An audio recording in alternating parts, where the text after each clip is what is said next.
আমার বিয়ে হয়নি বা কিছুই হয়নি, আমি মারাও যাইনি। আমি নিশ্চয়ই ইচ্ছা করে ভাইরাল হয়নি বা যেভাবে যে পদ্ধতিতে ভাইরাল হয়েছে সেটা আমি অ্যাপ্রিসিয়েট করি না। যখন আসলে গুজব ছড়ায় তখন তো নিশ্চয়ই ভালোভাবে দেখার মতো সুযোগ ছিল না, পরিস্থিতি ছিল না, অনেক মেন্টাল ট্রমার মধ্যে দিয়ে গিয়েছে। কিন্তু এখন আসলে দেশের মানুষ অনেক ভালোবাসা দিয়েছে আমাকে, এই জন্য আমি হয়তো ওভারকাম করতে পেরেছি।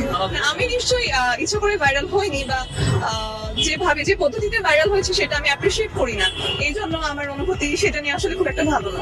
আসতেই পারতো, তখন যে আসেনি বা তখন যে আমি হুমকির সম্মুখীন হইনি এটা আপনি কিভাবে জানেন? আমি কিন্তু পরবর্তীতে আসতে পারিনি, হয়তো ঢাকায় থাকতে পারিনি, অনেক ধরনের অনেক ঝামেলার সম্মুখীন হয়েছি। তো দেশ যদি স্বাধীন না হতো, যারা আন্দোলন করেছে তাদের অনেকেই ঝামেলায় পড়তো, তাদের মধ্যে হয়তো আমিও থাকতে পারতাম।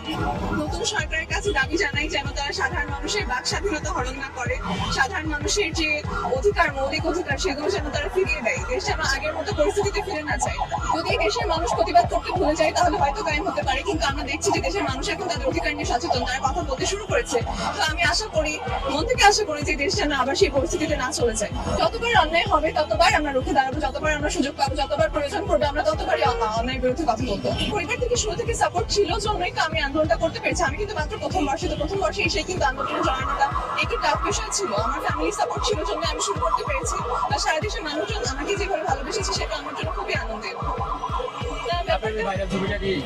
হ্যাঁ, অনেকে আসলে অনেক গুজব ছড়ানোর চেষ্টা করেছে আমার বিয়ে হয়নি বা কিছুই হয়নি, আমি মারাও যাইনি, এটা শুধু একটা গুজব ছিল। যেভাবে আসলে দেখার কিছু নেই, আমার তো ওখানে বলার কিছু ছিল না বা সুযোগও ছিল না, এইটাই। আমি খুবই সাধারণ একজন মানুষ, এরকম অনেকেই আছে, এটা নিয়ে আসলে এক্সাজারেট করার কিছু নেই।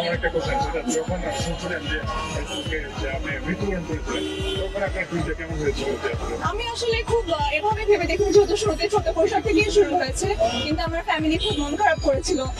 যেহেতু আমি বাসায় ছিলাম এই জন্য তারা হয়তো নিশ্চিন্ত ছিল, যদি আমি ঢাকায় থাকতাম তারা এটা থেকে খারাপ কিছু ভাবতে পারতো। তো বাসার লোকজনের বেশি টেন্স ছিল বা আমার কাছে মানুষজন, আত্মীয় স্বজন, এটা নিয়ে আর কি।